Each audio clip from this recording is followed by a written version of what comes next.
हाँ जी, तो मैं फिर से आपके सामने हाज़िर हो गया हूँ इस बार के वीकली बाज़ार टॉक के साथ। आह, केमिकल इंडस्ट्री यूजुअली समझने में बहुत डिफ़िकल्ट लगती है। बहुत हार्ड लगता है केमिकल स्टॉक्स को समझना, केमिकल बिज़नेसेस को समझना।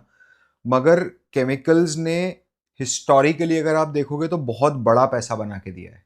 मतलब जो 100 एक्स जैसे रिटर्न्स दिए मल्टीपल कंपनीज़ ने, ठीक है? इतना पोटेंशियल है केमिकल में।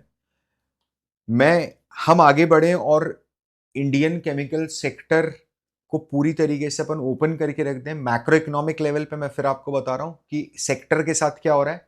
उसके पहले मैं एक छोटा सा डिस्क्लेमर देता हूं। ये आप लोगों को प्रोवोक करने के लिए नहीं है कि आप केमिकल सेक्टर की कंपनी जाके बाय कर लें, ठीक है? This is not anything, any kind of recommendation to you, right? It is just कि हमने कुछ रिसर्च करी है और मैं वो रिसर्च करके जो मेरा व्यू पॉइंट है वो आपके सामने रखना चाहता हूं, ठीक है?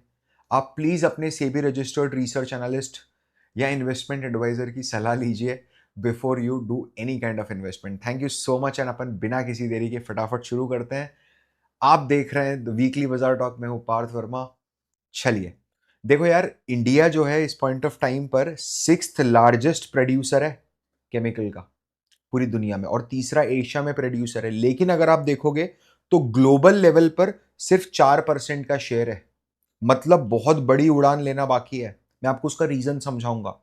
आप पहले ये देखो कि डायनेमिक्स क्या बोल रहे हैं। चाइना के पास 40% शेयर है ग्लोबल केमिकल स्पेस में, ठीक है? यूएस और यूरोपियन यूनियन के पास 13 से 15% शेयर है, which is not a manufacturing driven countries, right? India के पास सिर्फ 4% शेयर है। एंड डेफिनेटली बहुत बड़ा रूम है ग्रोथ करने के लिए। क्या इंडिया ग्रोथ कर रही है? जबरदस्त तरीके से कर रही है। अगर आप देखेंगे पिछले 10 सालों में इंडिया केमिकल सेक्टर में सबसे हाईएस्ट ग्रोथ इंडिया ने पोस्ट करी है। उसमें भी स्पेशलिटी केमिकल अगर आप देखोगे तो क्लोज टू 13% के आसपास का कैगर दिया है for last 10 years, right? China ने हमसे आधा दिया है, half of us, half of what we have done, right? Nobody is near to us, right, when it comes to the CAGR growth for last 10 years. तो growth है, speed में कर भी रहे, ठीक है? बट समझना, अगर हम यहां पर थोड़ा सा देखते हैं तो हमें यह दिखेगा कि 2017 से 2022 के बीच में केमिकल सेक्टर ने एक मैसिव बुल रन दिया था। दीपक नाइट्रेट जैसे स्टॉक्स को अगर आप देखोगे, डबल डिजिट स्टॉक्स थे, 4 4 डिजिट में चले गए थे, ठीक है? निफ्टी जो है, समझना, जो इंडियन केमिकल सेक्टर के अगर आप टॉप 10 टॉप 15 केमिकल स्टॉक्स लेते हो तो उसने ऑन एन एवरेज 48% का कैगर दिया, और निफ्टी ने इसी पीरियड में सिर्फ 14% का कैगर दिया during these 5 years, including the Covid period, right?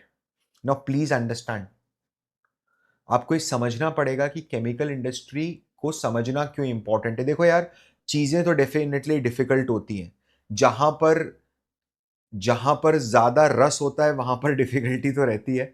मेरा काम यह है कि मैं आपको आसानी से चीजें समझाऊं, इसलिए आप संडे का दिन है, आराम से रिलैक्स होकर बैठो। इसको बर्डन जैसा मत समझो कि मेरे को समझना है, तो कुछ नहीं समझना है यार। देखो यार, केमिकल इंडस्ट्री में बहुत ज्यादा वैल्यू है। उसका रीजन बताऊं क्या है? उसका रीजन ये है दैट केमिकल्स के बहुत ज्यादा मैसिव यूज केसेस हैं। कैसे मैसिव यूज केसेस हैं? केमिकल प्लास्टिक बनाने में लगेगा, टेक्सटाइल बनाने में लगेगा, पेंट बनाने में लगेगा, पेस्टिसाइड्स बनाने में लगेगा, फ्रेग्रेंस में लगेगा, डिटर्जेंट में लगेगा, फ्लेवर्स में लगेगा, इंक्स में लगेगा, डाइज में लगेगा, बैटरी में लगेगा, एडिसिव्स में लगेगा, टायर में लगेगा, पर्सनल केयर में लगेगा, प्याज में हर चीज में लग जाएगा, ठीक है? इतने सारे यूज केस है। केमिकल इंडस्ट्री ह्यूमन के साथ इवॉल्व हो रही है। As humans are developing, so is the chemical industry in a overall manner, right? Demand जो है ना वो कभी भी खत्म नहीं हो सकती, कभी भी स्लो डाउन नहीं, समझना, कभी भी नेगेटिव नहीं जा सकती, डी ग्रोथ नहीं हो सकता। स्लो डाउन हो सकता है थोड़े समय के लिए कि कम रेट से ग्रो करे, बट आपको समझना पड़ेगा केमिकल इज द नीड। कहाँ कहाँ पर न्यूट्रिएंट सप्लीमेंट हम ले रहे हैं, फार्मास्यूटिकल ले रहे हैं, हमारा सर्फ एक्सेल, हमारा पैकेजिंग मटेरियल, हमारा एग्रीकल्चर प्रोड्यूस, हमारी energy, construction, automotive, consumer products, right? Everything is fill with chemical right now. Need to understand this. देखो यार, चाइना जो था ना, वो वर्ल्ड का लार्जेस्ट केमिकल प्रोड्यूसर है। कई केमिकल्स में चाइना का कंट्रीब्यूशन, मतलब मेजॉरिटी में 40-50% है, कईयों में तो 70-90% तक कंट्रीब्यूट करता है। मतलब अगर वो केमिकल बन रहा है 10 की कैपेसिटी में, तो उसमें से 9 की कैपेसिटी चाइना पूरी कर रहा है। ठीक है। तो आप बताओ ऐसा क्या हो गया कि इंडियन केमिकल सेक्टर में आग लग गई इन 5 सालों में? कुछ तो हुआ होगा चाइना में। जब चाइना सबसे, देखो सिंपल सी बात है भाई, एशियन पेंट सबसे बड़ा प्लेयर, अगर नया प्लेयर घुसता है तो जो सबसे बड़ा प्लेयर है वो अपना शेयर लूज करेगा। तो अगर किसी नए प्लेयर ने, किसी छोटे प्लेयर ने अपना शेयर गेन करा है, तो मेजॉरिटी चांसेस है कि उसने एक बड़े प्लेयर से अपना शेयर लिया होगा। समझ रहे हो? आप देखो क्या हुआ था उस टाइम पर, कैसे जियो पॉलिटिकल सिचुएशंस बदलती हैं, कैसे पॉलिटिकल पॉलिसीज स्टॉक मार्केट को लॉन्ग टर्म पे इफेक्ट करती है, और कैसे आपको मैक्रोस पे ध्यान देना चाहिए। 2017 से 2022 के बीच में चाइना की केमिकल सेक्टर में जबरदस्त डिसरप्शन आ गया। रादर पूरे चाइना में डिसरप्शन आ गया। जैसे क्या होता है, इंडिया में पहले 5 ईयर प्लान्स बनते थे, जो सीनियर लोग हैं वो सब देख रहे हैं, उनको पता है कि 5-5 साल गवर्नमेंट बताती है कि अच्छा हम ये अभी प्लानिंग कमीशन बोलते हैं उसको। ठीक है। नाउ प्लीज अंडरस्टैंड, चाइना का जो 13th 5 ईयर प्लान आया 2017 में, उसने ये बोला कि भैया चाइना में है ना पॉल्यूशन अपने पीक पे पहुंच गया, इस पॉल्यूशन को कम करो। और ये पॉल्यूशन स्पेशली केमिकल पार्क्स में बहुत ज्यादा है। तो वहां पर क्या हुआ, 2 महीने के लिए बहुत सारी फैक्ट्रीज को शट डाउन कर दिया, क्योंकि वहां स्मॉग जैसी हालत हो गई जो दिल्ली में होती है, ठंड में, नॉर्थ में होती है। लेकिन आप समझना, जैसे ये तो जेनरिक डिसीजन हुआ, ये तो न्यूज़पेपर में छप जाएगी खबर। अगर इस समय कोई ज्यादा रिसर्च करता, समझिए मेरी बात, तो पता चलता कि पॉल्यूशन में सबसे बड़ा जो कंट्रीब्यूशन होता है वो कार्बन का होता है। तो जो ब्लैक कार्बन बनाने वाली कंपनीज होती हैं, उनका मैक्सिमम कंट्रीब्यूशन था पॉल्यूशन में। तो बाकी सारी कंपनीज को तो 2 महीने के लिए बंद करा कि स्मॉग प्रिवेंट हो जाए, इनको बोल दिया कि आप लोग बंद हो जाओ टिल फर्दर ऑर्डर। अब चाइना के बाद कार्बन ब्लैक का दूसरा सबसे बड़ा सप्लायर इंडिया। इंडिया में 4 कंपनीज गिनती की, एक है रेन इंडस्ट्रीज, ठीक है, एक है फिलिप कार्बन, ये पीसीबीएल, फिलिप पीसीबीएल के नाम से अब चलती है शायद कंपनी। ठीक है, एक है हेग, right, and there was this one more company. Right, all these 3-4 companies, ये सारी की सारी कंपनीज 1 साल 1.5 साल में 10x to 30x हुई हैं। वाई? बिकॉज पूरा पूरा शिफ्ट हो गया।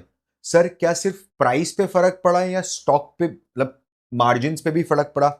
हेग ने, फर्क नहीं, हेग का मार्जिन 2 साल के लिए 68% तक चला गया था ब्रो।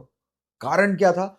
डिमांड सप्लाई का खेल है, सप्लाई का कंस्ट्रेंट आया, इन्होंने मजे ले लिए दुनिया के। जरूरतें लगेगी तो लगेगी। उसके बाद क्या हुआ फिर? सेकेंड डिसरप्शन 2019 में, 18-19 में ट्रेड वार आ गया। ट्रेड वॉर आ गया मतलब डोनाल्ड ट्रंप, याद है आपको, टैरिफ इंपोज कर दिया था चाइना पे।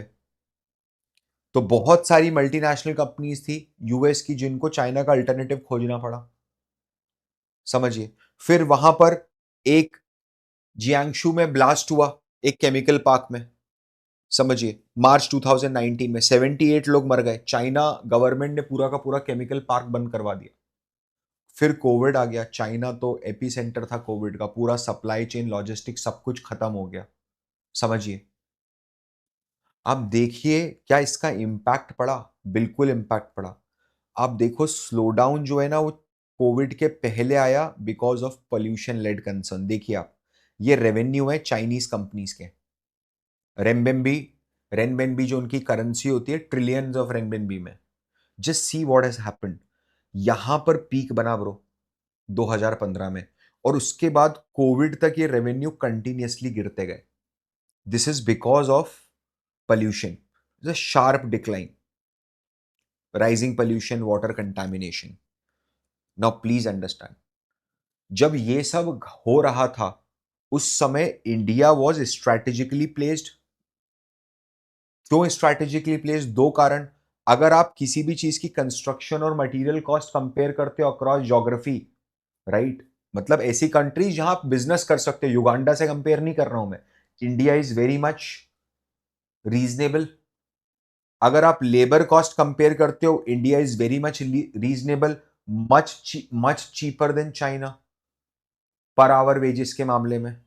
एफिशिएंसी ठीक है, efficiency will manage, don't worry, ठीक है। तो इसके कारण क्या हुआ पता है? इसके कारण बहुत सारी कंपनीज को फिर से चाइना प्लस वन स्ट्रैटेजी पे जाना पड़ा। What do mean by China plus one strategy? That you know, lose your dependency on China. China पे डिपेंडेंसी मत करो, ट्राई टू फाइंड अल्टरनेटिव्स। इसने पूरी की पूरी डिमांड को उस समय के लिए इंडिया पे शिफ्ट किया। समझिए सर, क्या इसका इंपैक्ट आया? जैसे मैंने आपको बताया, रेन इंडस्ट्रीज हेक पे तो इंपैक्ट आया। अब देखो अल्काइल एमाइंस पे, दो, ये दो, for these 2 years check the margins, right, समझ रहे हो आप? एक्सपेंशन हुआ ब्रो मार्जिन्स का जबरदस्त तरीके से। Deepak Nitrite, check margins, revenue got double, check margins, margin got expanded, 16% margin, 29%। Screener से लिया डेटा हम लोगों ने। Deepak Nitrite, the stock zoomed, जूप, हिस्टोरिकल बात है इसलिए चार्ट्स पे नहीं जा रहा हूं, समझना। कुछ हुआ, कुछ हुआ और उसके कारण इंपैक्ट आया, समझिए। अगर आप ये पीरियड देखते हो 2017 से 2022 तक का, तो जो ओवरऑल केमिकल इंडस्ट्री की इंडिया में ग्रोथ रही वो 8.2% की रही, लेकिन जो स्पेशलिटी केमिकल की रही वो बिल्कुल डबल रही। सर, ओवरऑल और स्पेशलिटी मतलब नॉर्मल केमिकल और स्पेशलिटी केमिकल में क्या फर्क है? Like for example caustic soda, समझिए 2 मिनट के लिए। कॉस्टिक सोडा, क्या कॉस्टिक सोडा मतलब जो सर्फ डिटर्जेंट में डलता है, ठीक है? आपका जो सॉल्ट होता है, it is also a chemical component. आप बताइए, क्या ये टाटा केमिकल बेचता है बना के? टाटा कंज्यूमर नहीं बेचता है, मैन्युफैक्चरिंग टाटा केमिकल करता है। नाउ प्लीज अंडरस्टैंड, क्या ये नॉर्मल केमिकल में आएंगे या स्पेशलिटी केमिकल में आएंगे? डेफिनेटली नॉर्मल केमिकल में आएंगे। स्पेशलिटी केमिकल में जैसे क्या आएगा, जेनथाइन करके जैसे एक केमिकल है, जेनथाइन। क्या यूज होता है इसका, क्या केमिकल है पता है? जो चाय पीने के बाद, कॉफी पीने के बाद, चॉकलेट पीने के कारण, आप चॉकलेट खाने पीने के कारण आपकी ब्रेन में जाके रिलीज होता है केमिकल, एग्जैक्टली वो केमिकल है। चाय की जो तलब लगती है ना, कॉफी की जो तलब लगती है, जो आपको जगा के रखती है रात रात भर, ये वो केमिकल है। कहाँ यूज केस है सर? कहाँ डलता है? स्टिंग में डलता है सर। कौन बना रहा है? आरती फार्मा बना रहा है। समझ लो, निश है ना। अब कितनी निश चीज है, आरती फार्मा सेकेंड लार्जेस्ट है इसमें manufacturer, you know, one of the top positions ले रहा है। I am not discussing a particular stock over here. Now this is a niche product, this is a specialty chemical, growth ज्यादा है, margin ज्यादा command कर सकते हो। नमक बेचने में ज्यादा मार्जिन होगा, जेंथाइन बेचने में होगा, दिमाग लगा ले, समझ में आ जाएगा 2 मिनट में। समझ रहे हो आप? Please understand,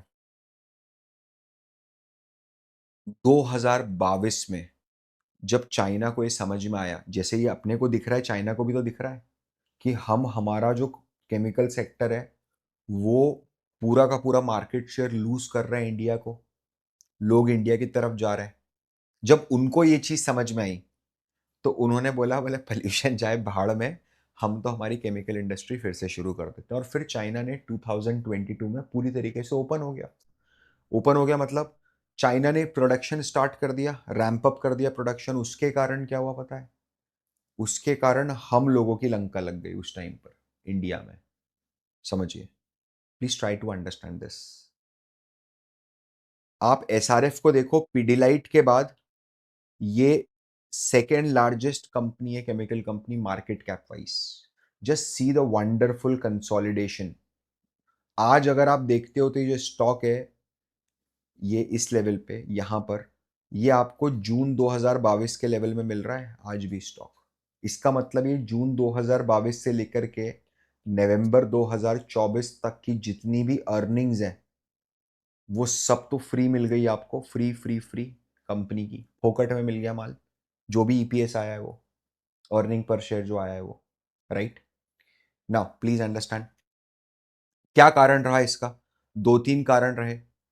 number one is एक तो चाइना ने फिर से राइज शुरू कर दिया, आप देख सकते हो। चाइना ने क्या करा, कैपेसिटी एक्सपेंशन करा, मतलब फिक्स्ड एसेट्स में इन्वेस्ट करा केमिकल इंडस्ट्री में। 20 के बाद आप देखो मैसिव इन्वेस्टमेंट, जो एक डाउनफॉल आया था उसको फिर से इन्होंने इंक्रीज करा। राइट, प्लीज अंडरस्टैंड क्या हुआ। जैसे ही चाइना ने प्रोडक्शन बढ़ाया, ठीक है, चाइना ने प्रोडक्शन बढ़ाया, कोविड के बाद डिमांड वीक हुई, इसके कारण सप्लाई बढ़ा, डिमांड कम हुई, प्राइस का क्या होगा, price at fail, prices fall. Now please understand, because of this, सिर्फ इस कारण से आप देखिए चाइना ने कितना एग्रेशन के साथ इन्वेस्टमेंट किया है यहां पर। चाइना में पहले अगर आप देखोगे बिफोर कोविड, यहां पर ड्यूरिंग दिस टाइम 22,000 इंटरप्राइजेस थे जो केमिकल बना रहे थे, स्पेशलिटी केमिकल, और वो लास्ट ईयर कैलेंडर ईयर में बढ़ के 25,000 के आसपास हो गए। 3,000 नई फैक्ट्रीज डली हैं चाइना में। जस्ट आप इमेजिन करो, 3,000 नई फैक्ट्रीज, बाप रे बाप। क्या स्केल, स्केल क्या होता है यार चाइना का, दैट इज जस्ट अमेजिंग। ठीक है, दैट इज जस्ट अमेजिंग। उसके अलावा क्या हुआ पता है, जब पैंडेमिक आया ना, समझना, क्योंकि केमिकल जो होता है ना, केमिकल की रिक्वायरमेंट होती है बहुत टाइम सेंसिटिव। मतलब कोई प्रोडक्शन अगर चल रहा है और अगर सही टाइम पे केमिकल नहीं डाला गया तो वो पूरी की पूरी बैच मेरी खत्म हो जाएगी। तो केमिकल का आउट ऑफ स्टॉक होना कोई भी कंपनी टॉलरेट ही नहीं कर सकती, उनका पूरा प्रोडक्शन रुक जाता है। आप भले चॉकलेट बना रहे हो या कॉफी बना रहे हो, डजेंट मैटर। जब कोविड आया तो सप्लाई चेन में डिसरप्शन आया, लीड टाइम बढ़े, लीड टाइम मतलब डिलीवरी टाइम बढ़ा। तो इस समय क्या हुआ पता है, कंपनीज ने जबरदस्त तरीके से इन्वेंट्री भर ली, भयंकर। उस टाइम पर डिमांड जबरदस्त आई, उस समय प्राइजेस आसमान छू गए केमिकल्स के। जनरली केमिकल सेक्टर के अंदर एक भयंकर इन्फ्लेशन आया। आप चेक कीजिएगा जाके तो समझ में आएगा, inflation in chemicals. Covid lockdown का पीरियड चेक कीजिए 22 के बाद, 21-22 के बाद। अब क्या हुआ पता है, जैसे ही चीजें नॉर्मल हुई, जैसे ही कोविड खत्म हुआ, तो इन कंपनीज ने पीछे मुड़ के देखा, तो इनको समझ में, अपने पास तो इतनी सारी इन्वेंट्री रखी है, तो नया ऑर्डर क्यों देना, नया ऑर्डर क्यों देना। तो इसके कारण क्या हुआ, डिमांड में फॉल हुआ। यहां डिमांड, ग्लोबल डिमांड गिर रही है। चाइना चाइना यहां जबरदस्त तरीके से प्रोडक्शन खींचे जा रहा है, तो प्राइस तो गिरेंगे। जब प्राइस गिरे, समझना, तो आपके केमिकल के प्राइसेस गिरे, डिमांड भी कम हुई, केमिकल फाइनल रॉ मटेरियल के प्राइसेस गिरे। उल्टा एक इम्पैक्ट, इम्पैक्ट उल्टा ये हुआ कि जो फीड स्टॉक होता है, फीड स्टॉक मतलब जो रॉ मटेरियल होता है जो केमिकल बनाने में यूज होता है, उसके प्राइसेस बढ़ने लग गए। ठीक है, अब देखिए क्या हुआ, कॉस्ट ऑफ मैन्युफैक्चरिंग, प्रोडक्शन बढ़ा। कंपनीज को अगर मार्जिन मेंटेन करने थे तो उनको जो बढ़ा हुआ कॉस्ट था वो कस्टमर को पास ऑन करना पड़ा। ठीक है, और सिंस डी स्टॉकिंग हो रही थी, मतलब नया स्टॉक नहीं खरीदा जा रहा था, समझना, नया स्टॉक नहीं खरीदा जा रहा था, तो चीजों की ओवर सप्लाई थी, टाइट कंपटीशन था कस्टमर्स के बीच में, कंपटीशन था प्लेयर्स के बीच में, मार्जिन कॉन्ट्रैक्ट हो गए। आप देखना सारी कंपनीज के मार्जिन गिरे एक साथ। मैं अभी आपको दिखाता हूं, 2 मिनट में आपको देखना, पीछे जाके देख लो अपने। ये देखो, चेक दिस, 35% का जो मार्जिन था वो फिर से गिर के 18, 17, 19% पे आ गया। ठीक है, यहां पर देखो, जो 30% का मार्जिन था वो गिर के 15% पे, आधे रह गए मार्जिन गिर के। कारण क्या हो पता है, दोहरी मार लगी। नंबर वन, क्यों दोहरी मार लगी पता है, क्यों बोल रहा हूं दोहरी मार लगी। एक, या तो सेल्स कांस्टेंट हो गई, बढ़ी नहीं, क्यों नहीं बढ़ी पता है, वॉल्यूम तो वहीं का वहीं है, वॉल्यूम बढ़ रहा है लेकिन रियलाइजेशन प्राइस कम हो गया है, तो सेल्स कांस्टेंट हो गई है, बहुत स्लो ग्रोथ हो गई है। और दूसरा, मेरा जो रॉ मटेरियल है वो मैसिव तरीके से बढ़ गया कॉस्ट। आप देखिए हर चीज में, एल्काइल अमाइन देखिए सेम चीज हुई है।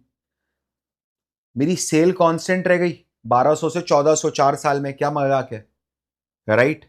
But check my raw material price, 50% increase, है ना? जिस स्पीड में सेल बढ़ी उससे तेजी से रॉ मटेरियल की कॉस्ट बढ़ गई ड्यू टू इन्फ्लेशनरी कंडीशंस। तो दोहरी मार लगी केमिकल सेक्टर को। इसको बोलते हैं कि इसको ना, अब क्या होता है पता है, जब इतनी सारी चीजें नेगेटिव हो जाती हैं तो ऐसा बोला जाता है मार्केट में कि सारी की सारी इंफॉर्मेशन डिस्काउंट हो गई है। डिस्काउंट हो गई है मतलब, सारी की सारी इंफॉर्मेशन डिस्काउंट हो गई मतलब कि अब सब कुछ खत्म हो चुका है। अब है ना, अब अगले सेट ऑफ ग्रोथ के लिए आगे बढ़ो। अगला सेट ऑफ ग्रोथ जो आना है वो कैसे आना है वो समझना। तीन चीजें करनी पड़ेंगी। नंबर वन, एक तो वॉल्यूम ग्रोथ चाहिए किसी भी कंपनी को। अगर वॉल्यूम ग्रोथ नहीं हो रही है तो वो कंपनी बकवास है, ये बात समझ लेना। नंबर टू, कंपनी को नए प्रोडक्ट और इनोवेशन की रिक्वायरमेंट है, ठीक है? अगर जब तक आप कुछ ऐसा सर्व ना कर दो उसको कि वो चाइना से आपका ध्यान खींच के आपकी तरफ आ जाए, तब तक आप बड़ा गेम नहीं खेल पाओगे केमिकल में। इंडियन केमिकल कंपनीज की बात कर रहा हूं मैं, नॉर्मली, ठीक है? क्या इंडियन केमिकल कंपनीज ने अपने आप को तैयार करा? आप देखिए, कोविड के बाद अगर आप देखोगे तो स्टीप इंक्रीज आया है कैपिटल एक्सपेंडिचर में, बड़ा केपेक्स हुआ है। It was continuously capex was going on in almost every good business, every good chemical business, right? और ये केपेक्स क्यों हुआ है पता है? इसको अगर पढ़ोगे तो आपको मजा आ जाएगा। आप मेरे साथ बस थोड़ा सा पढ़ना एंड यू विल सी कि हाँ यार, क्या रिसर्च होती है, कैसे कितना शानदार लगता है। Our empirical analysis on top 20 chemical companies, top 20 companies पे एनालिसिस करा है। ये टॉप 20 कंपनीज मार्केट कैप के हिसाब से सिलेक्ट करी है। ये सजेस्ट करता है कि यार ये कंपनीज ने डिसिप्लिन्ड कैपेसिटी एक्सपेंशन करा है, बहुत डिसिप्लिन तरीके से कैपेसिटी एक्सपैंड करी है, number one. Number two, they are largely funded by internal accruals, मतलब डेट वेट नहीं लिया इन्होंने ज्यादा। ये जो कैपेसिटी एक्सपेंशन हुआ है इसके लिए डेट लेके नहीं करा है, खुद के पास पुराना प्रॉफिट पड़ा हुआ था उससे एक्सपैंड करा है। एंड इनके पास स्टेबल वर्किंग कैपिटल है, मतलब धंधे में जो रिक्वायरमेंट होती है बिजनेस की वो अप डाउन नहीं हो रही है, it is stable, which is a good thing. And improving margin, margin improve हो रहे हैं। अगर आप अभी देखोगे मार्जिन, मतलब क्वार्टरली लेवल पे आप बात कर रहे हैं, अपन बात करते हैं आगे क्वार्टरली लेवल पे, धीरे धीरे ओपन करते हैं, ठीक है? अब अगर आप देखोगे थोड़ा सा ये सेशन लंबा हो सकता है, बट आई इंश्योर यू कि ये पूरा का पूरा आपके लिए वैल्यू क्रिएटिंग होगा 100%, ठीक है? अगर आप देखोगे तो कैपेसिटी एडिशन जो ये कर रहे हैं ना, इस समय 2.5 to 3 टाइम ज्यादा कैपेसिटी हो रही है, एडिशन हो रही है हर साल, जो 5 साल पहले होती थी उसके मुकाबले। 5 साल पहले अगर ऑन एन एवरेज 1,000 करोड़ का कैपेसिटी एडिशन हो रहा था या केपेक्स हो रहा था, तो इस बार वो 2500 से 3,000 करोड़ का हो रहा है एवरी ईयर। मतलब ये इंटेंसिटी समझाने की कोशिश कर रहा हूं मैं। ये कैपेसिटी एडिशन क्यों हो रहा है पता है? क्योंकि हमारे पास कॉन्ट्रैक्ट्स हैं फ्यूचर में, इन लोगों के पास, कई सारे केमिकल कंपनीज के पास फ्यूचरिस्टिक कॉन्ट्रैक्ट हैं जो इनोवेशन कर रही है। इंडिया जो है ना इस टाइम पर, इंडियन केमिकल स्पेस, समझना, वो भले ही चाइना के जैसी स्केलेबिलिटी ना दे पाए आपको।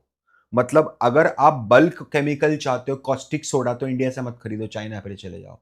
लेकिन आपको अगर जेंथाइन जैसी कोई चीज चाहिए जो स्पेशलिटी केमिकल है, जहां पर टेक्निकल स्किल की रिक्वायरमेंट है, इनोवेशन की जरूरत है, कॉस्ट आपको कम करनी कोई बड़े स्पेशलिटी केमिकल की, तो आप इंडिया में आओ, we are ready to serve you, right? तो इंडियन केमिकल सेक्टर ने खुद को ओपन आर्म्स के साथ तैयार कर दिया कि भैया हमने कैपेसिटी भी एक्सपैंड कर ली है, will be innovative, will give you the best quality thing at the cheapest price.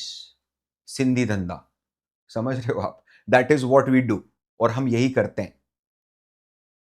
समझना। अब देखते हैं, थोड़ा सा पढ़ते हैं। Both chemical and agrochemical, both chemical and agrochemical are reeling under demand pressure in export market for past 4 to 6 quarters। ठीक है, पिछले 4 से 6 क्वार्टर में एक्सपोर्ट डिमांड तो एक्चुअली में कम थी, क्योंकि अमेरिका के अंदर पूरा का पूरा इकोनॉमिक एक्टिविटी ठंडा हो गया था, ठीक है? इस चैलेंजेस के बावजूद भी कंपनीज ने अपना केपेक्स नहीं रोका, ठीक है? इनफैक्ट कंपनीज 2025 तक का केपेक्स अनाउंस करके बैठी हुई है। एंड ये जो शिफ्ट था ना, ये शिफ्ट है कि अभी बड़ा कैपेक्स करेंगे और आगे का जो रेवेन्यू अब बढ़ेगा that is because of our new capacity expansion. एक तो नंबर वन ये। अब देखना अब सिचुएशन क्या बन रही है। अब हम तैयार है पूरी तरीके से। मैं ये नहीं बोल रहा हूं कि चाइना अभी तैयार नहीं है, चाइना बर्बाद हो रहा है। I am not talking about that. अपने को क्या करना है दूसरे की लाठी मार के ना।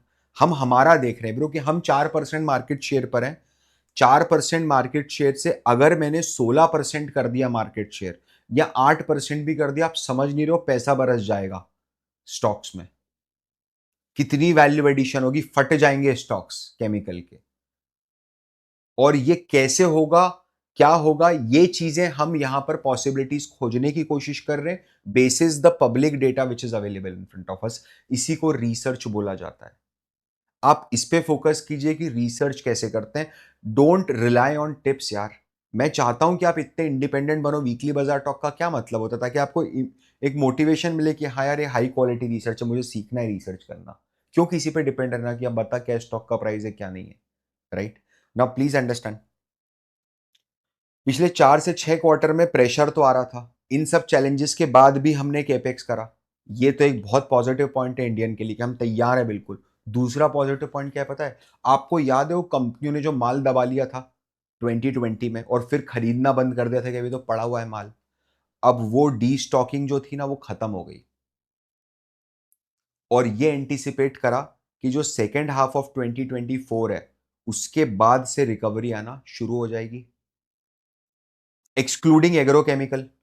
समझना एग्रोकेमिकल क्यों एक्सक्लूडिंग बोला पता है आपको? देखो एग्रोकेमिकल में क्या है ना, एग्रोकेमिकल में इनोवेशन की कमी है, नंबर वन। दूसरा एग्रोकेमिकल में जो चाइना है वो चाइना लिटरली माल डंप कर रहा है बहुत बुरी तरीके से। इसलिए अगर आप देखोगे तो इंडिया की जो भी एग्रोकेमिकल कंपनीज है, like for example agro Godrej Agrovet, right, Godrej Agrovet ना, एस्ट्रेक करके एक कंपनी होगी, ऐसा कुछ कंपनी है। ये जो बिजनेसेस हैं ये ठंडे पड़े हैं बिल्कुल तरीके से। मेरा ये बोलना है भाई अब वो समय चला गया है जब आप अगर केमिकल सेक्टर पकड़ रहे हो तो कोई भी इक्का दुक्का अक्कड़ बक्कड़ बम्बे बो करके कंपनी उठा लो हर कंपनी चलेगी नहीं। That time is gone. अब है ना टॉप डाउन एनालिसिस करने का समय नहीं है कि पहले मैं सेक्टर ढूंढता हूं फिर 10 कंपनी, नहीं। अब अच्छी कंपनीज ढूंढिए, right. Go and search good businesses. Go and search businesses जिसके ऊपर डिस्ट्रेस कम हो डेट का, जिसकी कंटिन्यूसली सेल्स में ग्रोथ आ रही है, कंटिन्यूसली मार्जिन स्टेबल है, ठीक है, असेट टर्नओवर बढ़िया है, केपेक्स हुए हैं, मैनेजमेंट विजनरी है। ये सब कहां से मिलेगा? पढ़ के मिलेगा, रिसर्च करके। राइट नाउ प्लीज अंडरस्टैंड, ये डी स्टॉकिंग हुई है। अगर इसके बाद इंडियन एक्सपोर्ट फिर से भागता है, ठीक है, तो this will give a big boost to Indian chemical companies. क्या डिमांड वाकई में फिर से आ रही है? देखो रिपोर्ट बोल रही है the volume growth is anticipated compare to previous quarter which was affected by several headwinds. Headwind मतलब मुंह पे लगने वाली हवा। Like for example what kind of headwind? Weak demand in few segments, exception in few segments, and logistic challenges, supply chain disruption. इसके बाद क्या बोल रहा है? Meaningful recovery of chemical companies में take another quarter, strong visibility expected. बता रहा है ना, after in H2 of FY25। Long term के लिए तो इन्वेस्ट कर रहे हो, तो जब समझ नहीं रहे हो, अगर रिपोर्ट्स बोल रही हैं कि H2 ऑफ F25 के अंदर डिमांड पीकअप होगी, पीक आउट होगी, राइट, डू इट ना, try to do it, try to analyze this thing right now. आपको आज भागता हुआ घोड़ा क्यों पकड़ने की इच्छा हो रही है? ये तो गिरा देगा आपको नीचे। Try to try to train yourself for a horse which will start running after 6 months। ये मेरा फिलॉसफी होता है बेसिकली, ठीक है, समझना। देखो यार, अर्ली ट्रेंड्स जो अभी आ रहे हैं ना इंडियन केमिकल सेक्टर के टर्न अराउंड के लिए, वो तो बहुत पॉजिटिव आ रहे हैं, बट फिर भी कोई गारंटी नहीं है। मैं फिर बता रहा हूं आपको, आप ऐसा मत समझना कि मैंने बोल दिया, मतलब आई नो मतलब छोटी चीज है अपन, लेकिन मैं फिर बता रहा हूं यार, आई जस्ट फील हेजिटेंट, है ना, वेल डिस्कसिंग अबाउट वीकली बाजार talk. I don't know why, because मेरे को पता नहीं है आप लोग क्या चीज को लेके अपना पैसा लगा दोगे। Don't do it. हम लोग सिर्फ एकेडमिक डिस्कशन कर रहे हैं आपकी बुद्धि बढ़ाने के लिए। आप देखिए इंडियन कंपनीज क्या बोल रही हैं अपने कॉन कॉल्स में, अपने ओपनिंग रिमार्क्स में, Jubilant Ingrevia, one of the finest companies in specialty chemical businesses in India, वो बोलती है कि pharmaceutical end use segment continues to witness demand trend. हमारे जो केमिकल जो फार्मा में लग रहे हैं उनमें कंटिन्यूसली डिमांड आ रही है। Significant traction in regulated market of north America, Europe, Japan, बहुत जबरदस्त वहां से ट्रैक्शन आ रहा है, सिग्निफिकेंट बोला है, ठीक है। And agrochemical sector started to show marginal improvement, थोड़ा मोड़ा मार्जिनल इंप्रूवमेंट आ रहा है। We hope a recovery should continue in coming quarters, ये कमेंट्री दी थी Q1 ऑफ FY24, मतलब अप्रैल मई जून इस ईयर में। इसके बाद अभी रिसेंटली जो कमेंट्री आई है वो जुलाई अगस्त सितंबर, जो रिसेंट कमेंट्री अवेलेबल है वो है, let me share overall market update with you. Management बोल रहा है, globally the chemical markets are gradually improving in 2024 with volume showing marginal growth over last year, right? The pharmaceutical वही same चीज continuously बढ़ रही है। Agrochemical in the beginning show some sign of improvement. The excess inventory situation, इधर the excess inventory situation, destocking is gradually resolving and the volume recovering in pipe, मतलब ये इनके specific product की बात कर रहे हैं, पायरिडिन, ठीक है। We are optimistic the study recovery will continue in coming quarter, very positive, a positive commentary, good, one positive commentary, Jubilant Ingrevia, check other, check Deepak, yes, check Deepak, क्या बोल रहे हैं? Though we continue though we continue to affect business cyclicity, our focus is investing in integrated business models to build long-term resilience, right?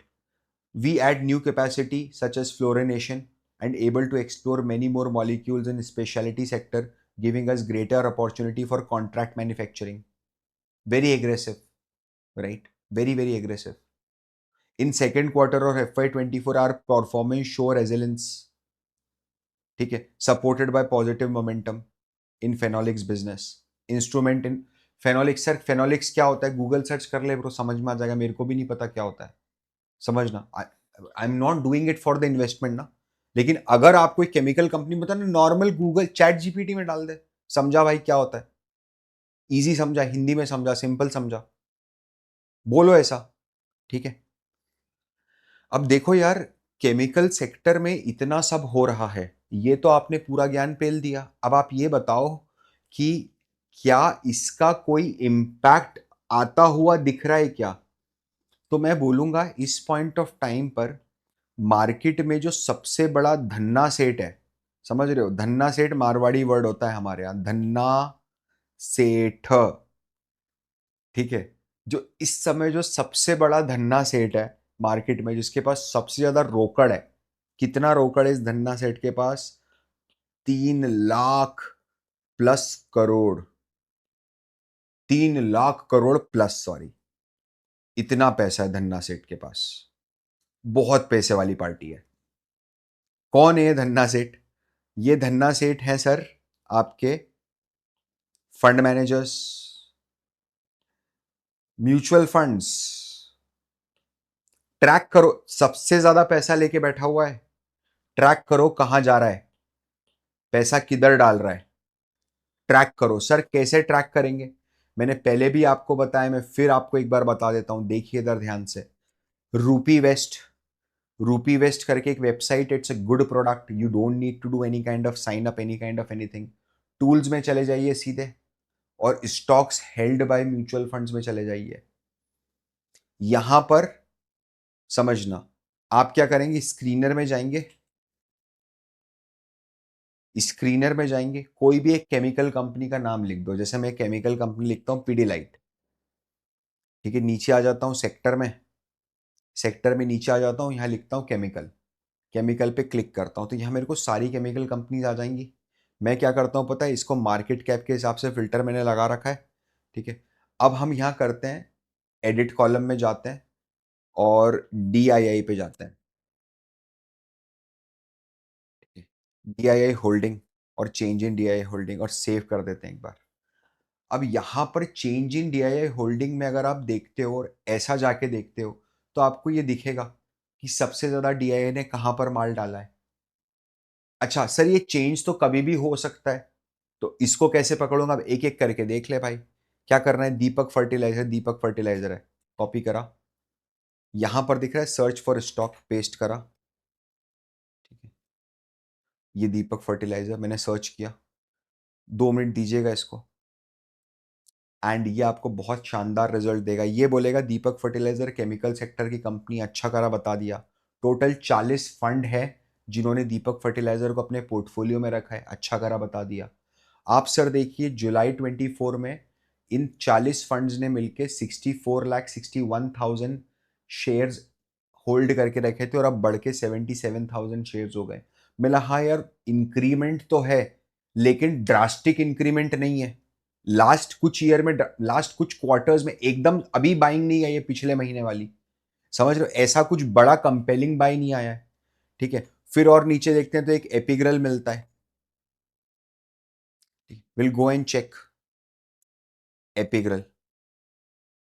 एक बार एपिग्रल open करते हैं। ये मेग money group की company है, पहले मेग मनी बायोकेम करके कंपनी का नाम है। चेक दिस, एपिग्रल 18 फंड्स के पास है। हाँ, यहां कुछ जबरदस्त हुआ है। क्या जबरदस्त हुआ है? जुलाई 24 में एपिग्रल में 21,600 शेयर्स होल्ड किए थे ये फंड्स ने, और अब वो बढ़ के 16 लाख शेयर्स हुए हैं। और भाई पिछले महीने ही 4 गुना माल उठाया है अक्टूबर में, 4 गुना माल उठाया है अक्टूबर में, समझ रहे हो आप एपिग्रल में। तो आप देखिए, क्या आपको इजीली समझ में आता है कि हम कहां से इनको ट्रैक कर सकते हैं? बिल्कुल ट्रैक कर सकते हैं। क्या आप ट्रैक कर सकते हो कि म्यूचुअल फंड क्या बाय बाय कर रहा है? बिल्कुल कर सकते हो। क्या आप देख सकते हो कि चार्ट क्या बाय कर रहा है, चार्ट क्या बोल रहा है? बिल्कुल देख सकते हैं। मैं सिखाऊंगा आपको। सबसे पहले एपिग्रल ही देख लो जो अपन ने चार्ट ओपन करके देखा था। एपिग्रल देखो, it's not that this is my favourite stock, it is just that it is coming on screener again and again and again. You cannot avoid this particular business at this point of time. That is why we are discussing it, right? Check this, 16 lakh shares इस समय hold है। कहां कहां पर hold है? HSBC, HSBC group ने भर भर के उठाया है। एक ग्रुप लेवल पे रिसर्च हुई है भाई बिजनेस की, समझ रहे हो, एचएसबीसी ने बड़ा माल उठाया है इसके अंदर, ठीक है। नाउ एपिग्रल का स्टॉक अगर आप देखोगे, ये वीकली चार्ट्स हैं एपिग्रल के स्टॉक के। आप ये देखिए, एपिग्रल के अंदर आपको एक पैटर्न देखने को मिलेगा जुलाई से ही। क्या पैटर्न देखने को मिलेगा पता है? जब प्राइस बढ़ रहा है तो वॉल्यूम बढ़ रहे हैं, जब प्राइस गिर रहा है तो वॉल्यूम नहीं गिर रहे हैं, जब प्राइस बढ़ रहा है वॉल्यूम बढ़ रहे हैं, प्राइस गिर रहा है वॉल्यूम नहीं गिर रहे हैं, फिर से प्राइस बढ़ रहा है वॉल्यूम बढ़ रहे हैं, प्राइस गिर रहा है वॉल्यूम नहीं गिर रहे हैं, प्राइस बढ़ रहा है वॉल्यूम बढ़ रहे हैं, प्राइस स्टेबल है कांस्टेंट है वॉल्यूम नहीं गिर रहे हैं। वॉल्यूम्स हैव स्टार्टेड, कंसोलिडेशन हो रहा है। ये कौन खरीदा? ये स्मार्ट मनी खरीदा है भाई। देखो इस टाइम तो जिसके पास सबसे ज्यादा पैसा है वही मेरे लिए स्मार्ट मनी है, यही तो कॉन्सेप्ट होता है स्मार्ट मनी का। चार्ट पे आप अगर देखते हो 1 मिनट के लिए, तो ये चार्ट पे लाइफ टाइम ब्रेकआउट दे चुका है स्टॉक, लाइफ टाइम ब्रेकआउट देके रीटेस्ट जोन पे खड़ा हुआ है स्टॉक। मैं नहीं बोल रहा हूं कि बाय रिकमेंडेशन है, please don't do this, I am trying. मैंने मैक्रो लेवल पे आपको चीजें समझाई, फिर हमने कंपनी लेवल पे समझी कि कंपनी क्या समझ रही है, फिर हमने देखा कि अच्छा स्मार्ट मनी कहाँ मूव कर रही है, और फिर हमने चार्ट की स्टडी करी। ऐसे आप फंडामेंटल एनालिसिस और टेक्निकल एनालिसिस को मिक्स कर सकते हो, राइट। ये एक ऐसी स्किल है जो आप सभी लोगों को सीखना चाहिए। थोड़ा कभी सिंसियरिटी से विचार करना इसके ऊपर, क्यों हम रिलाय करते हैं किसी और के ऊपर कि आके मेरे को टिप दे दे। दीपक नाइट्रेट देखिए, दीपक नाइट्रेट के अंदर भी 1,55,000, 1,55,00,000 शेयर्स थे, जो बढ़ के 1,62,00,000, 1,62,00,000 शेयर्स हुए। डेफिनेटली क्या शेयर होल्डिंग बढ़ी है? क्या हाँ, एलआईसी ने शेयर होल्डिंग बढ़ाई है, 6% से 9.5% करी है। हाँ, एलआईसी के अलावा कोटेक इमर्जिंग इक्विटी स्कीम ने भी 2% इन्वेस्टमेंट करा है रिसेंट क्वार्टर्स में, ठीक है। अच्छा, ये इन्वेस्टमेंट समझना, ये इन्वेस्टमेंट कहां से खींचा है? देखो किसने बेचा है माल, माल किसने बेच दिया? पब्लिक ने बेच दिया आखिरी में। यही तो होता है, पब्लिक बेच के निकल गई। देखो आप, जब खरीदने का टाइम था, ये सबसे बेस्ट कंसोलिडेशन है कि पब्लिक से माल खरीदा जा रहा है, ओपन मार्केट से उठा रहा है कोई माल आके, right? Such a confidence, please understand. Deepak nitrate को भी अगर आप देखोगे तो स्टॉक आप आज निफ्टी से कंपेयर कर लो ना, निफ्टी कहां खड़ा है और ये कहां खड़ा है, right? The stock, the entire chemical, good chemical businesses are have not left their position of lifetime high. They are wavering around their lifetime high. जैसे ही गिरता है कोई ना कोई तुरंत आके बाइंग लगा देता है।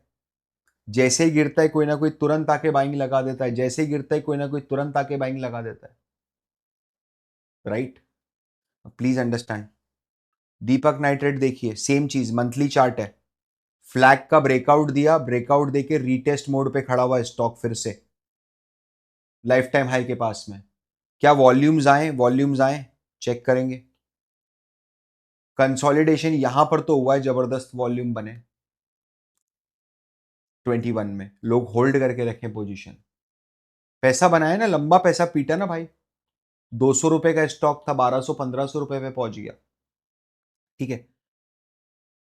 ये फर्ट इसका अगर आप वीकली चार्ट अभी देखते हो तो परफेक्ट कंसोलिडेशन पोस्ट में कप एंड हैंडल जैसा बन के निकल सकता है ऊपर, right? This is the weekly, this is monthly.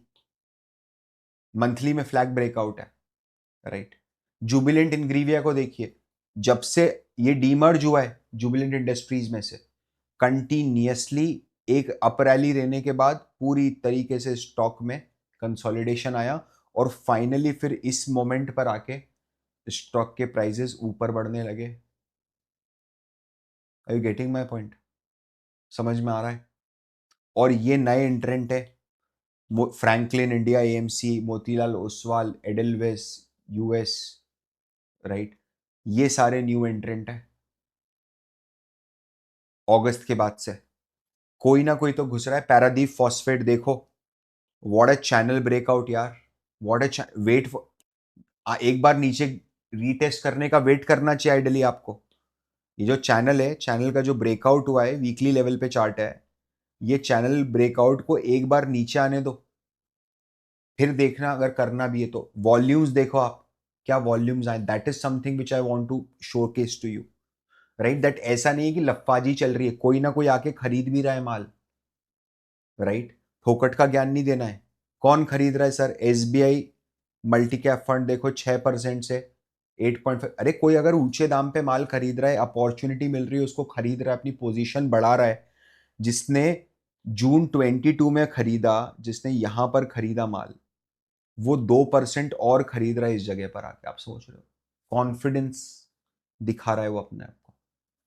DSP small cap fund देखिए, 2% से ग्रेजुअली बढ़ा के 3% करा है, ठीक है? एचएसबीसी वैल्यू फंड देखिए, एचएसबीसी तो बहुत ही बुलिश चल रहा है केमिकल्स के ऊपर, ठीक है? आप चेक करना HSB SRF, again one of the most beautiful consolidation I have seen in the longest time. What a भाई, इस दौरान कहां से कहां चलेगा स्टॉक? टाटा मोटर आप देख लो, 40-40% की बत्ती बना दी है लोगों की, है ना? कितने लोगों की बत्ती बन गई टाटा मोटर में? 1200 पे खरीदा था, 900 पे खरीदा था, झूठ मत बोलना, ठीक है? कितना? अच्छा परसेंटेज डाउन ही बता दो चलो, कि कितने परसेंट डाउन हो, नीचे तो लिख के बताओ कमेंट में। फोन लगा लगा के पूछते हैं कि सर टाटा मोटर 1200 पे खरीद लिया, क्या करें? सीधे चार्ट यार, लूज ही नहीं करी अपनी पोस्ट, उसने वहीं टिका हुआ है। और टिका भी नहीं हुआ है, आप देखोगे तो टाइट हो रहा है कंसोलिडेशन अब धीरे धीरे, राइट? अब धीरे धीरे कंसोलिडेशन टाइट हो रहा है और यहां पर अब फटने की तैयारी में माशा। और जब ये फटेंगे ना तो यहां से यहां तक चढ़ाएंगे पूरा वापस ऊपर, जितना यहां से यहां तक चढ़ाया है, समझिए। कोटक फोकस्ड फंड 4% स्टेक उठा लिया भाई, कोटक ने 4% स्टेक उठा लिया। प्रमोटर का स्टेक कांस्टेंट है, डीआईआई का स्टेक कंटिन्यूअसली बढ़ रहा है, ठीक है? तो कौन बेच रहा है माल? एक ही है जो बेचता है माल, रिटेल। अभी माल बेच रहे हैं, समझ रहे हो? जब जब ये बेचेंगे ना, तब रिटेल खरीदेगा आके, ठीक है? कभी भी देख लेना आप, जब जब रिटेल ने माल बेचा है, रिटेल से जब जब माल स्मार्ट मनी में मूव हुआ है, check what has happened with the stock, ठीक है? देखो यार, मैं फिर आपको एक चीज़ बताता हूँ दैट ये सब जो पूरा का पूरा हम लोगों का एक एफर्ट होता है, ये आप लोगों के लिए होता है कि आपकी एक अंडरस्टैंडिंग बने, आप अपने संडे का एक प्रोडक्टिव यूज़ कर पाओ। ये कोई आपको मोटिवेट करने के लिए, पंप करने के लिए नहीं होता है। We are not selling any tips, any calls over here. आप करो तो करो, नहीं करो तो मत करो। अपने विवेक से करो जो भी करना है, ठीक है? इतना ही था मेरा बोलना। अगर आपको ये सेशन भी समझ में आया, अगर आपको थोड़ा-सा भी केमिकल सेक्टर का लैंडस्केप समझ में आया हो, ठीक है? तो आप कमेंट में ज़रूर लिख के बताना। आप बताना मुझे, और आप ये भी बताना कि आप अगला क्या समझना चाहते हो? क्या वीकली बाज़ार टॉक्स में और चाहते हो कि हम कवर करें? ठीक है? मैं आपसे मिलता हूँ अगले वीकली बाज़ार टॉक में। तब तक के लिए this is Parth Varma signing off. Bye bye.